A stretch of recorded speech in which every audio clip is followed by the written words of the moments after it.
لله رب العالمين وبه نستعين على أمور الدنيا والدين والصلاة والسلام على أشرف الأنبياء والمرسلين نبينا محمد وعلى آله وأصحابه وأزواجه وذريته ومن تبعهم بإحسان إلى يوم الدين أما بعد. Lanjutan kajian kita, Bapak-bapak yang kami hormati.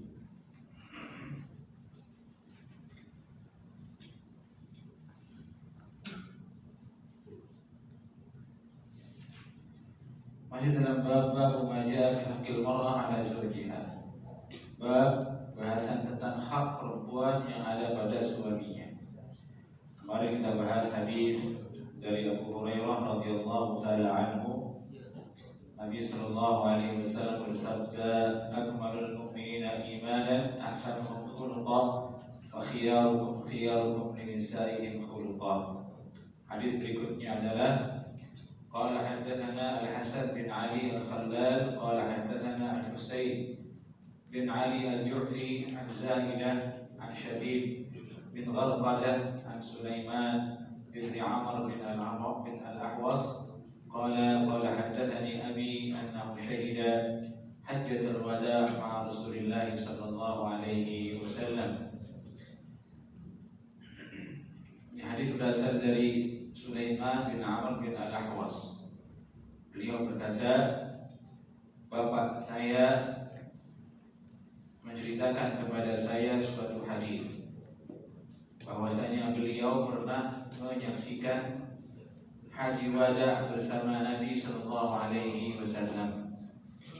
Di haji wada tersebut Rasulullah sallallahu alaihi wasallam berkhutbah, di mana khutbah tersebut dikenal dengan khutbatul al-wada, khutbah perpisahan, karena setelahnya Nabi sallallahu alaihi wasallam wafat meninggal dunia. Di kala itu ribu-ribuan kaum muslimin hadir berhaji bersama Nabi sallallahu alaihi wasallam. Fahamidallah wa asna alaihi wa dzakara wa wa'adha. Di situ Nabi memuji Allah, memberikan peringatan, memberikan wejangan kepada semua umat yang hadir di hari itu dan yang tidak hadir di hari tersebut, yaitu kita, melalui riwayat yang sampai kepada kita melalui jalur para ulama. Meskipun kita tidak hadir di haji wada tersebut, tapi pesannya masih ada sampai hari ini, disampaikan oleh para ulama dengan sanad yang terpercaya sampai pada malam hari ini. Fadzakara fihi al-hadits qissatan faqala, maka disebutkan dalam hadis tersebut suatu kisah, dan di situ Nabi bersabda, ala wastausu bin nisa'i khaira. Ala istausu bin nisa'i khaira. Ala artinya bertanbih, yakni perhatikanlah, waspadalah, ingatlah. Wastausu bin nisa'i khaira, ai terimalah nasihatku ini dengan baik tentang perempuan. Ini sabda Nabi sallallahu alaihi wasallam. Ai al-istisar qabul al-wasiyah, artinya usikum bihinna khaira faqbalu wasiyati fihinna. Saya wasiatkan kebaikan kepada perempuan dan terimalah nasihatku ini pada mereka. Maksudnya nasihat-nasihat ini nanti adalah bekal kita menghadapi perempuan. Ini kepada laki-laki. Nasihat Nabi SAW tersebut terima dan jadikan sebagai undang-undang, jadikan sebagai kaidah untuk menghadapi perempuan. Fa innama hunna awanun indakum, sungguhnya mereka istri-istri kalian itu awanun indakum. Awan jamak dari kalimat aniyah, yakni al-asir, tawanan di sisi kalian. Disebut seperti itu oleh Nabi SAW. Istri-istri kita itu tawanan. Setelah dia menjadi istri, maka di saat itu pula dia menjadi tawanan untuk laki-laki tersebut. Dia harus minta izin kalau keluar dari rumah suaminya. dia harus minta ridho suaminya, harus persetujuan suaminya. Persis seperti tawanan. Dan Nabi mengingatkan kita hal itu agar kita tidak zalim kepada mereka. Laisa tamlikuna minhunna syai'an ghaira dzalik. Yani kalian tidak memiliki apa-apa dari mereka kecuali hal itu saja. Yang tidak ada yang bisa kalian harapkan dari mereka kecuali itu. Yani mereka adalah tawanan. Illa ayyatina bifahishatin mubayyinah. Kecuali mereka berbuat dengan fahishah mubayyinah. Fahishah artinya di sini kata ulama an-nusyuz dan muamalah yang buruk dan tidak menjaga kehormatannya. Disinilah baru kemudian datang hukuman-hukuman, datang cara-cara mendidik perempuan. Dan ini adalah kewajiban laki-laki yang mesti dia tunaikan kepada istrinya.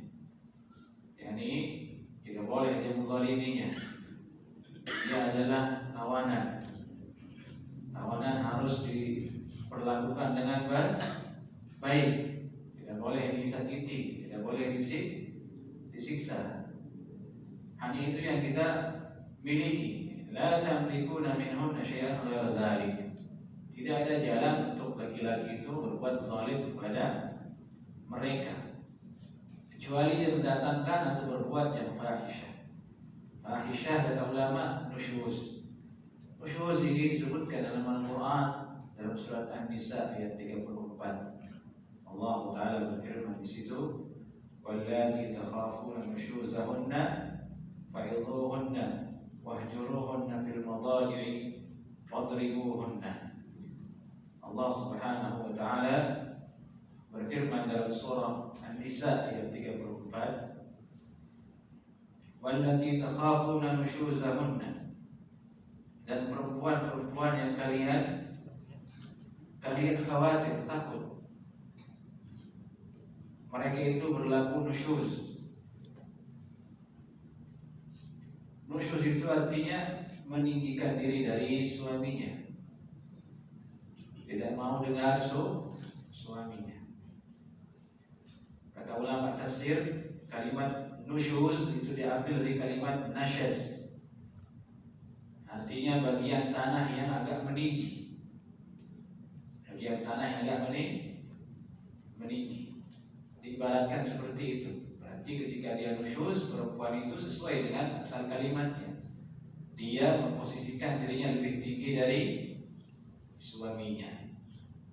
Ini dan perempuan-perempuan yang kalian takut, khawatir dia nusyuz, belum terjadi nusyuz, baru muncul tanda-tanda dan ciri-ciri. Belum terjadi. Ini ayat ini menceritakan belum terjadi. Dan perempuan-perempuan yang kalian khawatir, takhaf, kalian khawatir dia akan jatuh kepada nusyuz. Jadi sebelum itu terjadi, disuruh apa oleh Allah? Fa'idhuhunna. Ini yang pertama. Untuk mencegah dia menjadi nusyuz, istri-istri itu dididik dengan cara fa'idhuhunna. Beri mau'izah. Beri mau'izah, peringatan yang baik, yang hikmah. Peringatan yang baik dan hikmah. Fa'idhuhun. Jadi ini perintah dari Allah Subhanahu wa Ta'ala.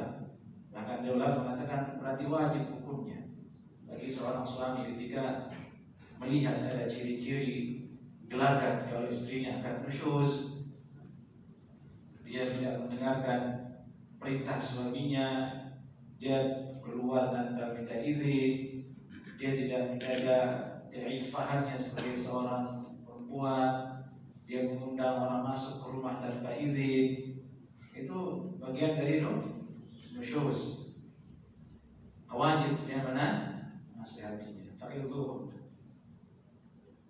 Bagaimana caranya menasihati?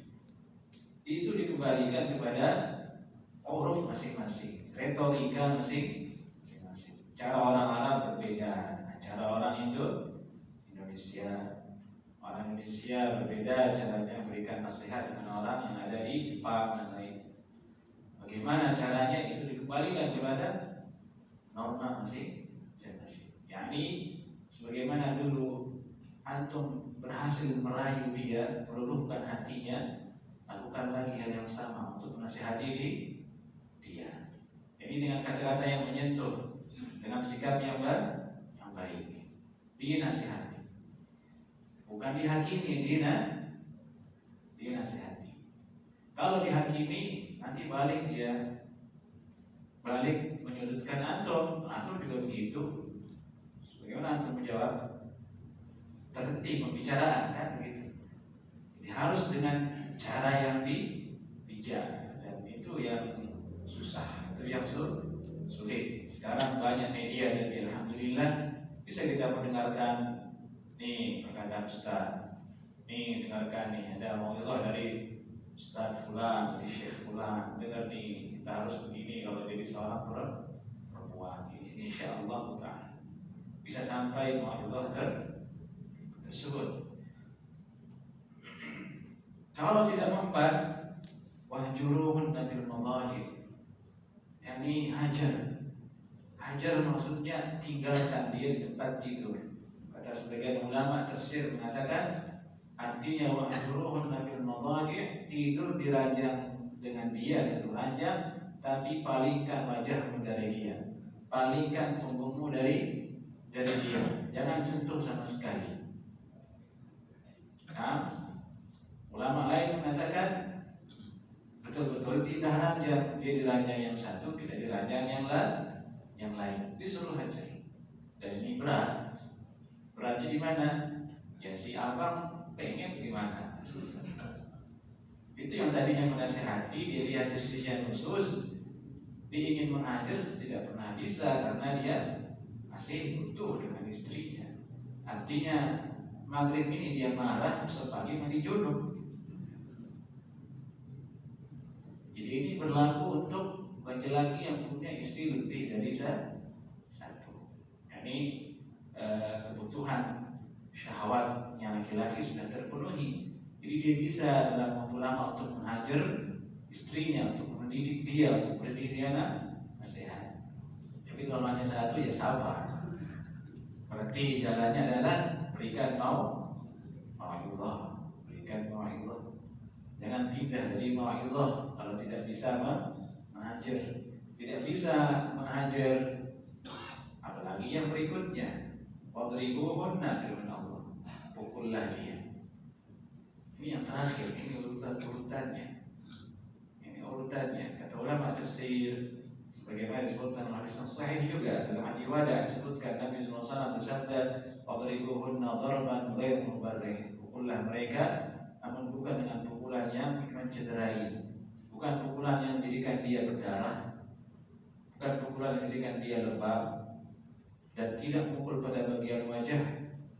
Wala tadrib al-wajh, jangan kamu pukul wajahnya. Wala tuqabbih, jangan menjelek-jelekkan dia dengan ucapan. Ini aturannya. Kalau sampai ke level yang ketiga, mau'izah tidak mempan, dihajar juga tidak mempan, baru dipukul. Itu pun pukulnya bukan memukul yang keras. Ini cara mendidik yang resmi jemaah datang dalam Al-Quran. Namun sayang sekali banyak orang-orang munafik, orang-orang kafir justru menentang ayat ini, utamanya dalam cara yang terakhir, wadribuhun, pukullah dia. Dia orang-orang kafir, orang-orang munafik memandang memukul ini bukan cara yang sesuai dengan manusia, bukan jalan keluar yang cocok. Dia tidak menerimanya. Tidak menerima berarti tidak menerima isi Al-Quranul Karim. Mereka menolaknya karena tidak mengerti maksud dari memukul. Memukul itu bukan untuk menyakiti, tapi mendidik dia. Tidak ada aturannya. Jangan pukul wajah, jangan sampai berdarah, jangan sampai lebam. Bahkan disebutkan oleh ulama, memukulnya itu hanya sebagai retorika saja. Diambilkan beberapa lidi dari daun kurma, kemudian dipukul pakai itu dengan pelan. Dipukul dipukul begitu dengan pelan saja. Itu cara mendidik dalam Al-Quran. Kalau mereka sudah nampak pada diri mereka bentuk-bentuk sifat nusyuz tersebut. Tapi sebelum kita ini bekal kita menjadi suami ya jemaah, bekal kita menjadi seorang laki-laki, bagaimana mendidik mereka. Tapi ingat, bahwasanya kita harus ingat hadis sebelumnya. Laki-laki yang paling baik itu adalah yang paling baik kepada istrinya. Suami kalau sudah memberikan hak dengan baik, dengan benar, dia mendirikan sholat 5 waktu, dia memberikan rezeki yang halal, dia tidak berzina, dia didik supaya dia taat kepada agama, maka sebenarnya tidak ada jalan bagi perempuan untuk nusyuz. Karena akhlak yang baik dari laki-laki itulah yang akan menjadi tabiat seorang perempuan. Dia akan menular kepada istrinya. Kalau suaminya lebih dulu taat, soleh, biasanya nular. Karena sebaik-baik kawan itu ya suami. Insya Allah tidak mungkin seorang perempuan nusyuz kalau suaminya itu soleh.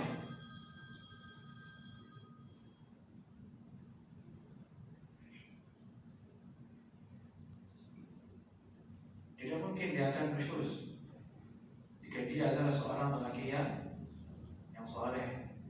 Meskipun dia nusyuz, maka itu ujian berat buat laki-laki soleh tersebut. Maksudnya adalah jangan selalu yang menjadi titik salah itu adalah istri. Kadang keteledoran datang pada seorang lelaki, datang dari lelaki tanpa dia sadari, Baik, tapi intinya inilah dia urutan memberikan nasihat yang ada dalam Al-Quran yang ditafsirkan kemudian dalam hadis ini oleh Imam At-Tirmidzi rahimahullahu ta'ala. Beliau berkata, fa'in fa'alna, jika seandainya dia melakukan fahisyah, nusyuz perempuan itu, fahjuruhun, hajar dia di madaji, tempat tidurnya, wadribuhunna darban ghayra mubarrih, pukullah dia dengan pukulan yang tidak keras, yang tidak menjadikan dia berdarah, tidak menjadikan dia lebam. Fa'in ata'nakum fala tad'u alaihin sabila, dan apabila mereka telah taat kepadamu, maka tidak ada jalan kalian untuk menzalimi dia. Tidak ada jalan untuk kalian menghajar, tidak boleh menghajar dia, tidak boleh kalian memukul dia. Harus dengan akhlak yang baik, karena dia juga tidak nusyuz kepada suaminya. Ala inna lakum ala nisaikum haqqa, ketahuilah sesungguhnya ada hak perempuan atas kalian. Yani inna lakum, untuk kalian ada kewajiban perempuan, ada kewajiban istri untuk kalian. Walinisaikum alaikum haqqa, dan bagi istri-istri kalian juga ada kewajiban pada diri seorang suami. Timbal balik, laki-laki punya hak, istri juga punya hak. Ini peringatan Nabi SAW. Harus diingat hal ini. Kapan saja dilanggar hal ini, maka terjadi kepincangan dalam rumah tangga dan bisa mengakibatkan kezaliman dari salah satu pihak dan bisa berujung kepada perceraian. Yakni tidak memperhatikan hak masing-masing. Istri tidaklah diperhatikan haknya, suami diperhatikan hak yang mesti dia tunaikan kepada istrinya, sembari longgar dalam memperhitungkan, lebih banyak memaafkan dan dimaklumi. Namanya juga istri kita manusia biasa, suami juga manusia biasa. Fa'amma haqqukum 'ala nisaikum, maka adapun hak kalian yang wajib ditunaikan oleh perempuan istri-istri kalian adalah fala yu'tikna furushakum man takrahun. Tidak boleh ada orang-orang yang tidak kamu sukai masuk ke dalam ranjang kalian. Kata ulama, tidak boleh seorang perempuan menerima tamu dari orang-orang yang tidak dikenal oleh suaminya. Tidak boleh menerima tamu orang-orang yang tidak disukai oleh suaminya, tidak diizinkan oleh suaminya. Hatta meskipun itu adalah saudaranya si istri, Misalnya dia punya kakak, berarti si suami dengan kakak istrinya apa jadi ipar. Tidak boleh dia masuk ke rumah tersebut jika memang suaminya sudah mengatakan si fulan kakakmu tidak boleh masuk ke rumah ini dengan izin saya. Itu hak siapa? Hak suami. Kalau dilanggar sama istri, dia diam-diam berikan izin, dia masuk, diam-diam dia datang, diam-diam, maka perempuan di situ telah zalim, telah melanggar hak suaminya, telah melanggar hak suaminya. Akan terjadi fitnah yang sangat besar. Tidak boleh dia izinkan masuk siapapun. Hatta ustaz pun tidak boleh. Ada ustaz datang bertamu ke rumah, si istri bilang istrinya itu adalah jamaah si ustaz, suami tidak tahu, diizinkan masuk ke situ. Tidak boleh. Tidak boleh. Itu hak suami. Dia harus konfirmasi ke suaminya dulu. Bang, mas, boleh saya ini si ustaz fulan dia datang ini. Kalau suami ya bilang boleh, boleh. Kalau bilang jangan, ya jangan. Itu adalah wilayah kekuasaan suami. Wilayah laki-laki tidak boleh dilanggar. Kalau dilanggar berarti melanggar kehormatan dia, menabrak kehormatan dia. Sebab itulah Allah menjaga kehormatan, yang wajib diperhatikan oleh seorang perempuan. Wala ya'dhanna fi buyutikum liman takrahun, dan tidak boleh sama sekali mereka mengizinkan orang yang membenci suaminya. Ini liman takrahun, bagi orang yang membenci suaminya atau musuh suaminya masuk ke dalam rumah. Jadi intinya adalah benar-benar rumah itu kekuasaan suami. Siapapun yang datang ke situ harus dengan persetujuan suami, dan itulah kewajiban seorang perempuan. Ala wa haqquhunna 'alaikum, ketahuilah hak-hak mereka yang ada pada diri kalian, wahai para suami, yang wajib kalian tunaikan adalah an tuhsinu ilaihinna fi kiswatihim, adalah kalian berbuat baik kepada mereka dalam memberikan kiswah, ini pakaian. Kewajiban suami berikan dia pakaian, itu nafkah yang wajib, wa ta'amihim, dan juga makanan. Karena dia adalah seorang tawanan, dia tinggal di rumah bersama kita ambil dia dari orang tuanya, maka wajib bagi suami untuk berikan dia pakaian, wajib dia berikan makanan selama dia menjadi istri. Meskipun dia sudah misalnya sudah nenek-nenek, apakah wajib suami berikan dia makan? Wajib. Itu kewajiban. Tidak putus kewajiban itu dengan hanya karena dia jadi kakek-kakek, dia jadi nenek-nenek, tetap wajib. Dari itu menikah bukan sehari, 2 hari. Dari itulah nampak beratnya orang ta'addud, nikah lagi, nikah yang kedua, yang ketiga, bukan sehari 2 hari. Selama dia menjadi istri, wajib dia menafkahi istrinya, tempat tinggal, memberikan makan, memberikan pakaian.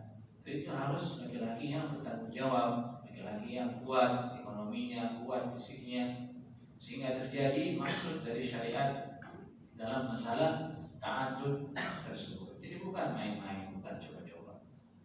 Nikah bukan sehari 2 hari, selama-lamanya, bahkan sampai akhirat. Maksudnya seorang perempuan akan dikumpulkan bersama suaminya. Kepada suami yang terakhir yang menikahi di dunia.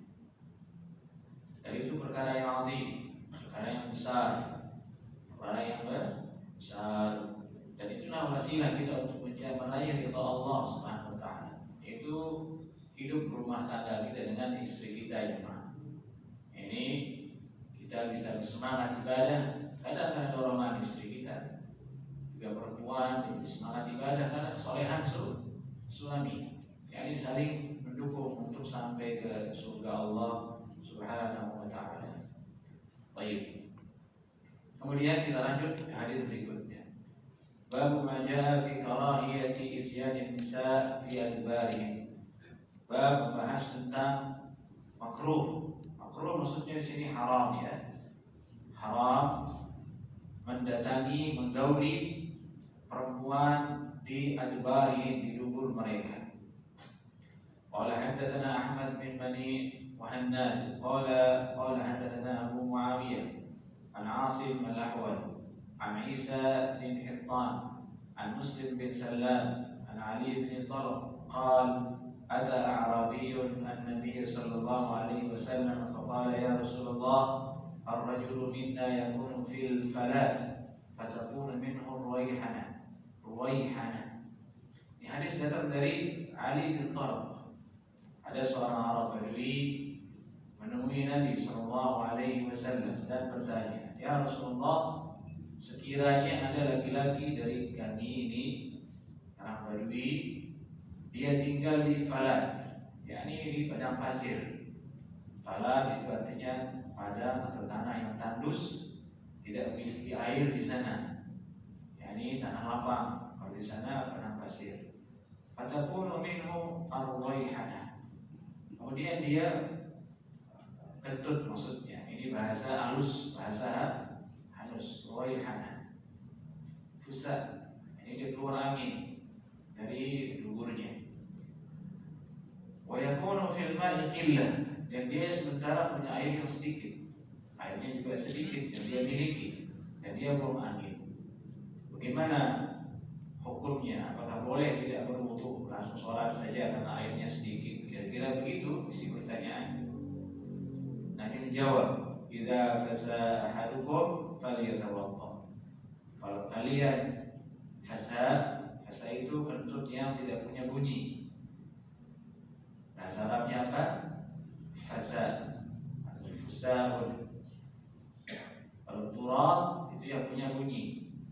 Bahasanya beda-beda dalam bahasa Arab itu kayaknya bahasa Arab. Kalau turab itu yang punya bunyi. Kalau yang tidak punya bunyi halus itu punya fusa. Kalau bahasa sekarang bocor halus kan begitu.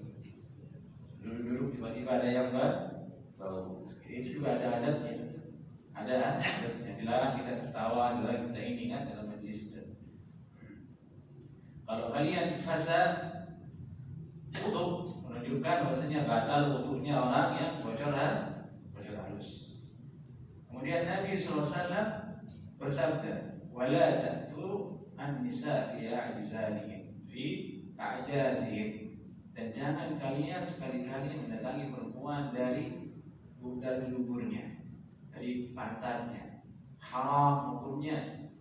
Nabi SAW di sini nampaknya zahirnya tidak nyambung ya. Awalnya dibahas tentang wudu, bahasnya masalah berhubungan badan.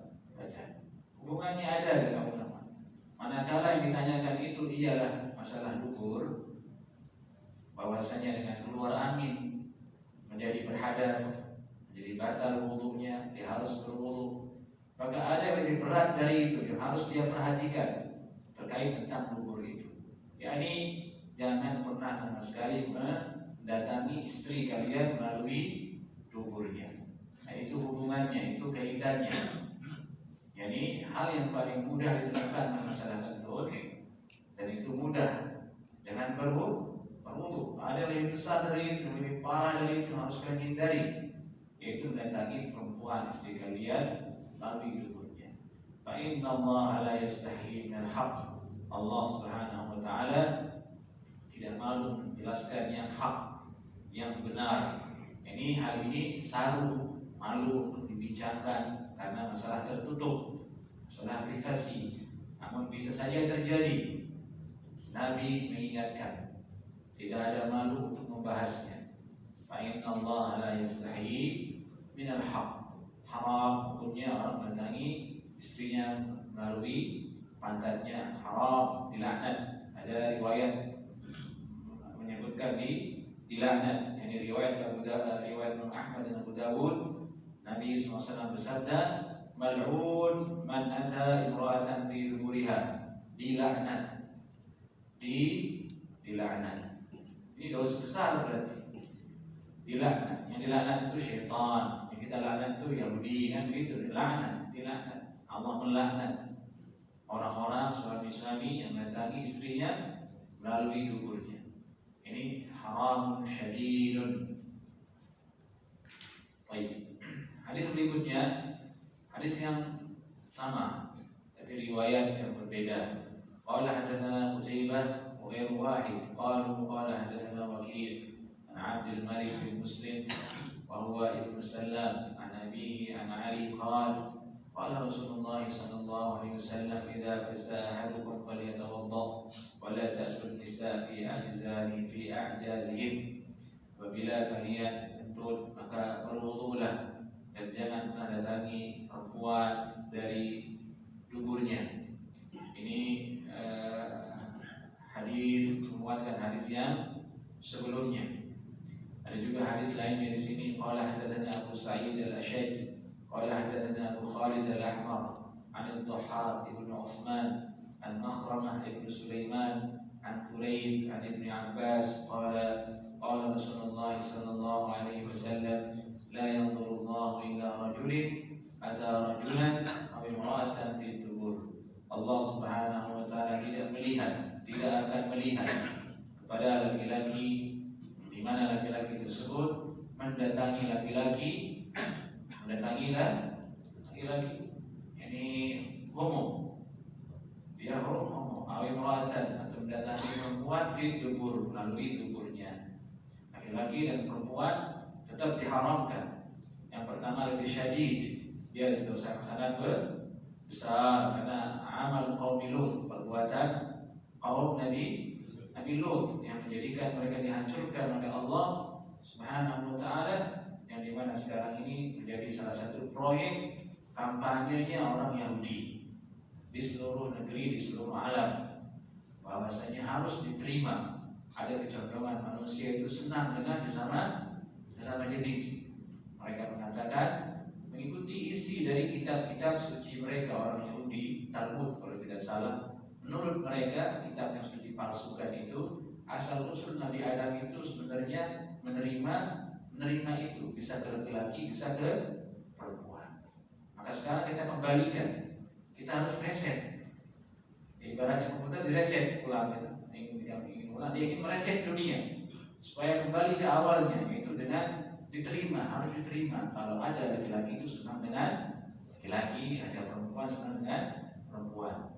Itu yang terjadi saat ini. Maka dibuatlah undang-undang di Amerika, mulai di sekolah, di Kanada, di Amerika, di Inggris. Semua guru harus mengajarkan kepada murid-muridnya di sekolah ada jenis kelamin yang lain selain laki-laki dan perempuan. Kalau ada yang sama suka dengan sama jenis, jangan dilarang, biarkan. Toilet baik diubah, yang dulunya hanya men dan woman sekarang untuk yang lain. Itu kampanye dan promosi besar-besaran orang Yahudi dan orang-orang kafir yang nyata kita lihat di hari ini. Dibuatlah syiar bendera pelangi sampai ke Indonesia.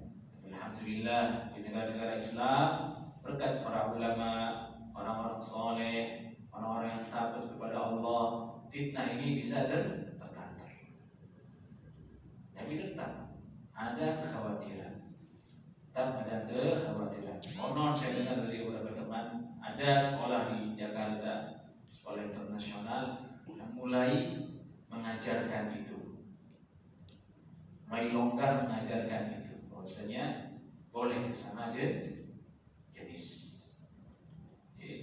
Nasallallahu alaihi.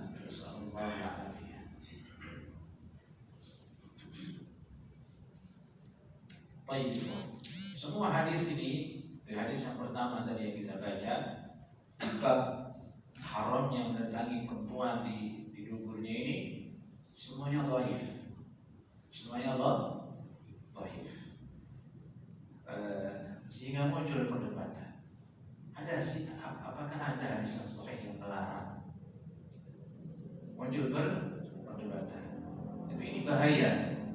Khawatirnya perdebatan itu muncul karena keinginan untuk melakukan itu, ingin mengotak-atik hukum supaya bisa sampai dan bisa melakukannya. Dari itu kalau kita buka kitab fikih, kita temukan ada kaul yang mengatakan boleh, ada kaul yang mengatakan hadis itu tidak ada yang sahih. Tapi yang alaihi jamaahir ulama, sepakatan semua ulama dan ada orang Islam, itu tidak boleh dilakukan, haram hukumnya. Nah, haram hukumnya. jangan buka perdebatan di situ. Tapi karena hadisnya dhaif Ustaz, kalau sekedar masalah hadis dhaif atau tidak, oke lah. Tapi kalau lari masalah ingin mengamalkan, ingin melanggarnya, ini lain lagi. Itulah bahayanya ilmu dan hawa nafsu. Kadang syaitan menggoda seseorang dengan ilmu, sudahlah ada khilaf ulama di situ. Hadisnya juga tidak tegas, hadisnya dhaif. Al-Quran juga tidak tegas mengatakan haram mendatangi perempuan melalui duburnya. Yang disuruh adalah datangi dia di mana kamu bercocok tanam. Misalkum harthul lakum, istri kalian adalah sawah ladang kalian. Fatu harthakum anna syi'tum, datangi dia, yakni sawah ladangmu bagaimanapun engkau mau. Walaupun engkau mau. Kata mereka ini tidak tegas, tidak tegas melarang. Yang tegas melarang hadis, tapi dhaif. Bermain syaitan di situ. Oh iya ya, udah datang hawa nafsu, dia lampiaskan kepada istrinya. Na'udzubillah min dzalik. Sekali dia lakukan, dia akan mengulangi untuk kedua kalinya, dia akan mengulangi untuk ketiga kalinya, dan sulit dia akan menjadi terlepas dari maksiat tersebut. Itulah bahayanya godaan syaitan dan tipu daya syubhat. Nah, jadi dari itu sudah kunci gembok, hukumnya haram. Ingat itu, hukumnya haram. Dia menutup jalan syaitan, menutup jalan syaitan. Karena kalau hawa nafsu itu sudah menguasai laki-laki, dia tidak mengenali ini dan itu. Apalagi itu dilakukan tanpa sentuhan siapapun, dan mengontrol dia hanya iman kepada Allah Subhanahu wa Ta'ala, ketakutannya kepada Allah Subhanahu wa Ta'ala. Baik, kita lanjut ke hadis berikutnya. Bab ma jaa fi karahiyati khurujin nisa fi zina. Bab menjelaskan tentang haramnya perempuan keluar dengan perhiasan. Qala hadatsana Ali ibn Khashram qala akhbarana Isa bin Yunus an Musa bin Ubaidah an Ayyub bin Khalid an Maimunah bint Sa'd kanat khadiman lin Nabi sallallahu alaihi wasallam. Ini Maimunah khadimahnya Nabi sallallahu alaihi wasallam. Qalat, beliau berkata, qala Rasulullah sallallahu alaihi wasallam, mathalul ghafilah fi zinah fi ghairi ahliha kamathali dhulmatin yawmil qiyamati la nura laha. Perumpamaan ghafilah. Ghafilah artinya perempuan yang bawahan pakaiannya itu berhias, ini memanjang, dipanjangkan bawahan pakaiannya, bagian bawah ini dipanjangkan dengan cara berhias dengan penuh tabakhtar, ini dengan penuh sombongan, pamer. Ya mungkin kalau sekarang gambarannya seperti gaun ketika menikah kan, lebar, bawahnya panjang 3 meter gitu kan. 3 meter sampai ya ada yang ngangkatin gitu kan gaunnya. Allahu a'lam, barangkali itu maksudnya, lebih tepatnya maksud dari ar-rafilah fi zinah fi ghairi ahliha, yang dia letakkan bukan pada keluarganya. Yani di sini ada 2 masalah. Satu, larangan berhias. Kedua, bolehnya berhias kalau di depan keluarga. Ini sudah ada, sekarang ada.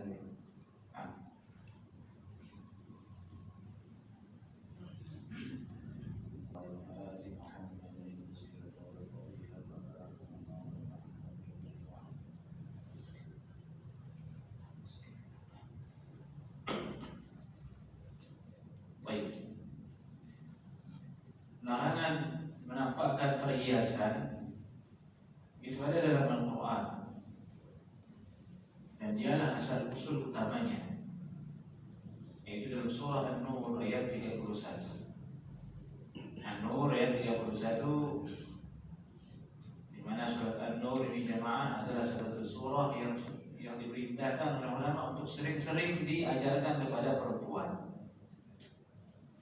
Karena isi dalam surat An-Nur itu adalah banyak adab tentang perempuan, tentang dirinya sebagai seorang perempuan. Allah berfirman di sana ayat 31 tentang larangan untuk berhias. A'udzubillahi minasyaitonir rajim. Wa la yubdina zinatahunna illa li bu'ulatihin. Dan janganlah mereka perempuan-perempuan itu menampakkan zina, perhiasan mereka. Dasarnya haram perempuan menampakkan perhiasan mereka. Perhiasan maksudnya kata ulama di sini mawdi'uz zina, tempat nempelnya perhiasan. Bukan maksudnya tidak boleh menampakkan ini gelang saya, ini cincin saya. Kan itu. Kalau begitu tidak boleh perempuan jual beli emas. Saya jual emas saya, ini dia emas saya. Zahir ayatnya begitu. Jangan dia nampakkan perhiasan mereka. Maksud dari perhiasan kata ulama tafsir, tempat nempelnya perhiasan. Berarti badannya. Jangan dinampakkan badannya, tempat menempelnya perhiasan. Kecuali ma'adal wajah wal kaffain, kecuali dua telapak tangan dan wajah. Ini saja perhiasan, tempat perhiasan yang boleh dinampakkan oleh perempuan. Wajah dan telapak tangan. Telapak tangan maksudnya masuk punggungnya. Kaffain dalam bahasa Arab maksudnya meliputi dua, ini dan ini boleh. Dari itu dalam umrah perempuan kalau berihram labbaik Allahumma labbaik, tidak boleh dia menutup wajah. Wala tantaqi bil mar'ah wala talbasul quffazain, dilarang dia memakai sarung tangan. Adapun masalah cadar, mahalul khilaf di antara ulama, menjadi letak perbedaan pendapat di antara ulama. Tapi yang paling kuat adalah pendapat yang mengatakan diwajibkan, ditekankan untuk melakukannya, untuk memakainya. Ialah adat, sudah menjadi kebiasaan kaum muslimah dari dulu menggunakan cadar tersebut. Dia bagian dari syariat Islam. Dia adalah salah satu pendapat dalam mazhab Syafi'i juga. Mereka diperintah untuk menutup wajahnya. Baik, ini makna zina yang ada dalam surat An-Nur ayat 31 tadi itu. Wala yubdina zinatahum, jangan sekali-kali mereka perempuan menampakkan perhiasan. Maksudnya tempat nempel perhiasan padanya. Illa li bu'ulatihim, kecuali untuk suami mereka. Ini maksudnya hadis tadi mengatakan fi ghairi ahliha, orang yang menampakkan, perempuan menampakkan perhiasannya bukan kepada ahlinya, bukan kepada keluarganya. Maksudnya yang ada rinciannya di ayat surat An-Nur 31 itu, kecuali ke suaminya, au abaihinna, kecuali ke bapak-bapaknya. Maka boleh dia nampakkan perhiasannya di situ, boleh dia nampakkan betisnya, boleh dinampakkan lengannya, boleh dinampakkan kepalanya, lehernya. Ini ke suaminya. Kalau suami lebih khusus lagi, suami punya hak untuk talazzuz.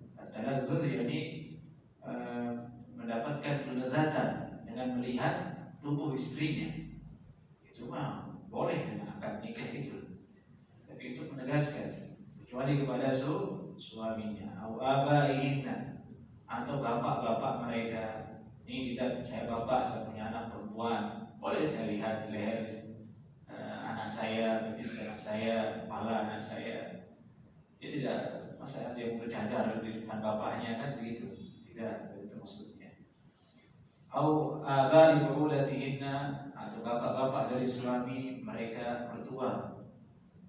Mertua boleh seorang perempuan berjilbab di depan mertua. Boleh kadang kelihatan tangannya di depan mertua, tapi kalau dirasa mertuanya genit ya jangan. Kan sekarang punya fitnah. Alhamdulillah nih. Ini mertua ini harus ngaji dia. Harus dinasihati sering-sering. Nah, dasarnya boleh dia nampakkan. Dikecualikan kecuali, berarti kecuali pada yang seperti ini boleh dia nampakkan zinahnya.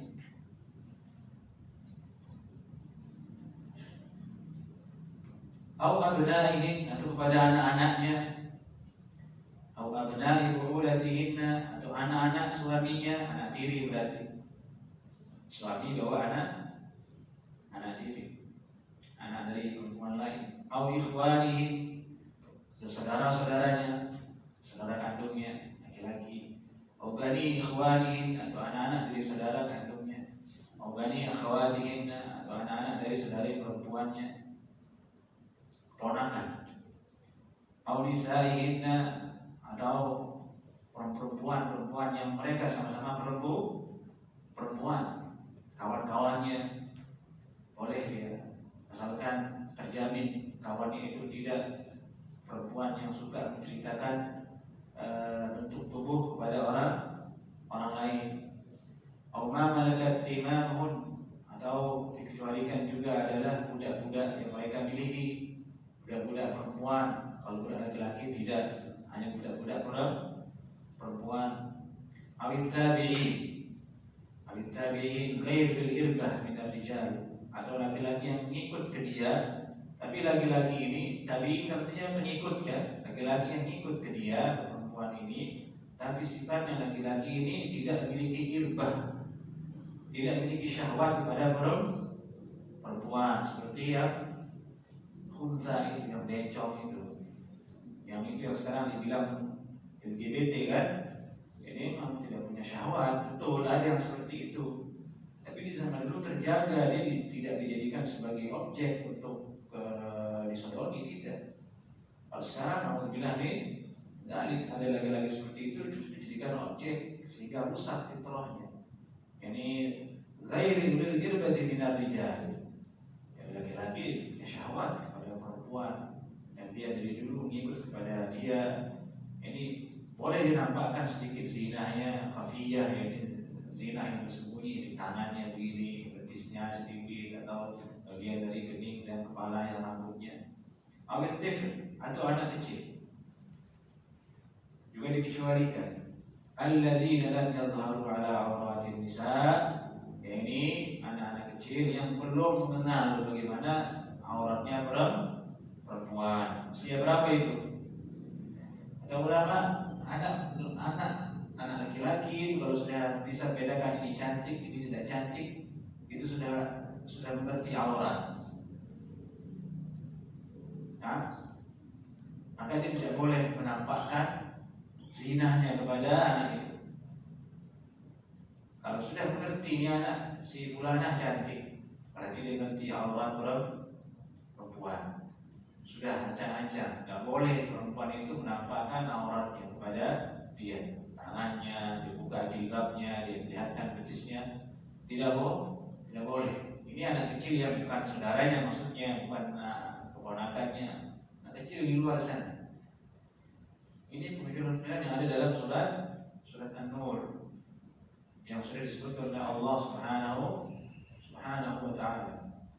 Dan ini ayatnya sangat tegas, sangat lugas, dirincikan sebagaimana rincinya ayat warisan, agar perempuan memperhatikan hal itu, agar para bapak memperhatikan hal itu, agar dia bisa mendidik anak perempuannya, bisa mendidik istrinya sesuai dengan perintah Allah Subhanahu wa Ta'ala. Seperti inilah ajaran agama kita.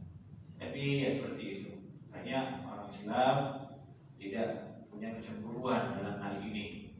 Dari itulah datang bab setelahnya, babu maja fil ghirah, bab pembahasan tentang cemburu.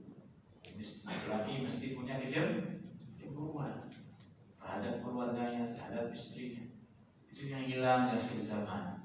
Sebagian orang-orang tidak peduli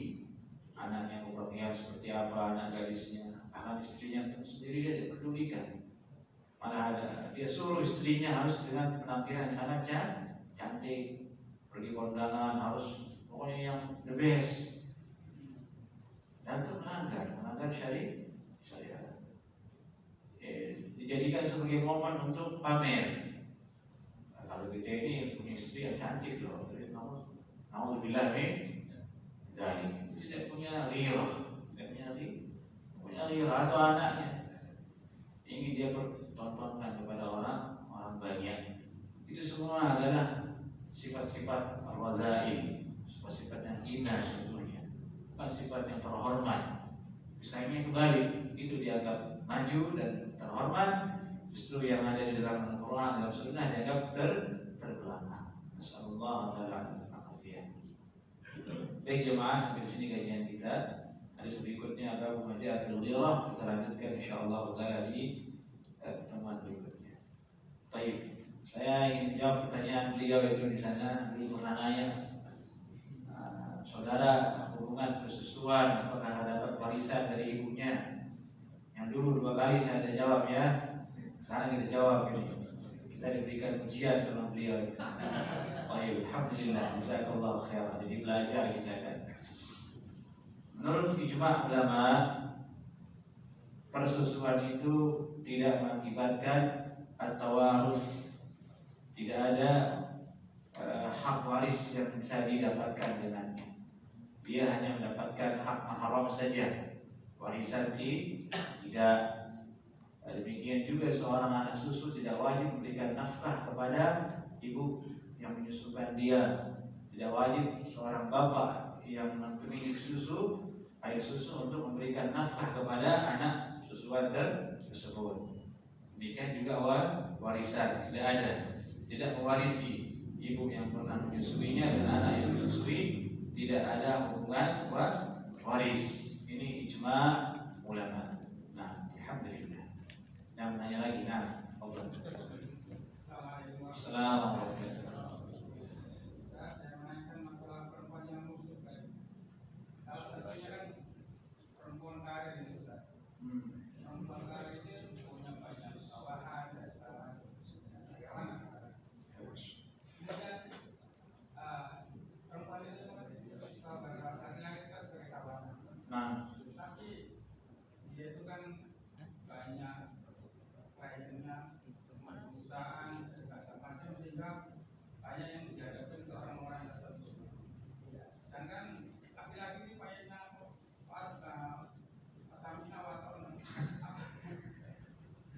Sami'na wa ata'na.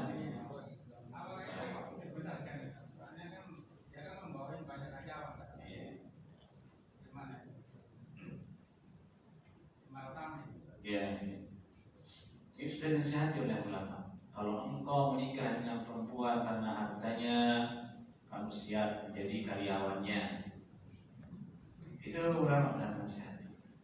Siap menjadi karyawannya. Akan kehilangan jati dirimu sebagai seorang lelaki dan sebagainya. Jadi kalau sudah terjadi, tetap tidak akan merubah hakikat hukum. Jika dia solehah perempuan karir tersebut, yang mestinya dia hormati suaminya. Mohon maaf mas, saya punya klien seperti ini, izinkan ya.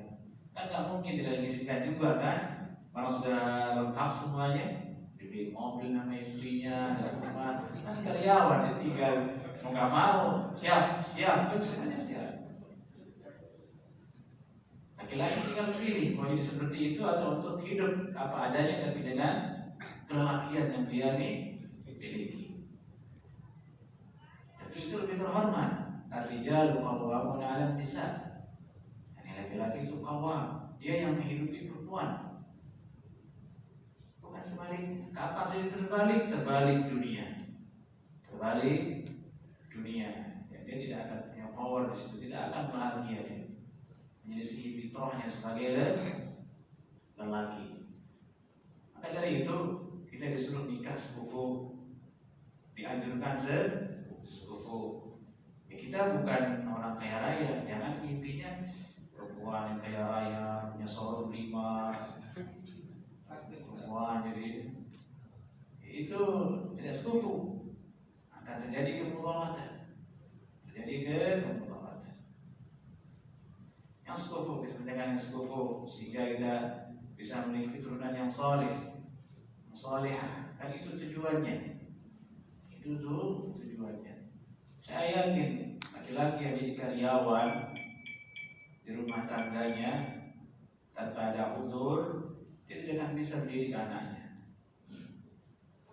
Yang akan mendidik adalah ibunya. Udah dia mas, kan saya yang bayarin sekolah. Iya kan? Kan bapak nggak bayarin, saya yang bayarin. Stop, dia siap. Allah musta'an. La haula wala quwwata illa billah. Jadi kenikmatan di dunia itu jemaah anak muda tidak semuanya dengan harta. Ada harga diri, ada yang harus dipertahankan. Yang di situ letak kebahagiaan. Seperti itu. Aizzah artinya aizzah. Ya bersyukur kalau kita punya istri kaya raya dan dia tak soleh. Jadi masalah itu tidak soleh. Yang bisa seperti Khadijah itu hanya Khadijah. Tidak dicetak lagi tuh. Yang diinfakkan hartanya untuk menolong Islam.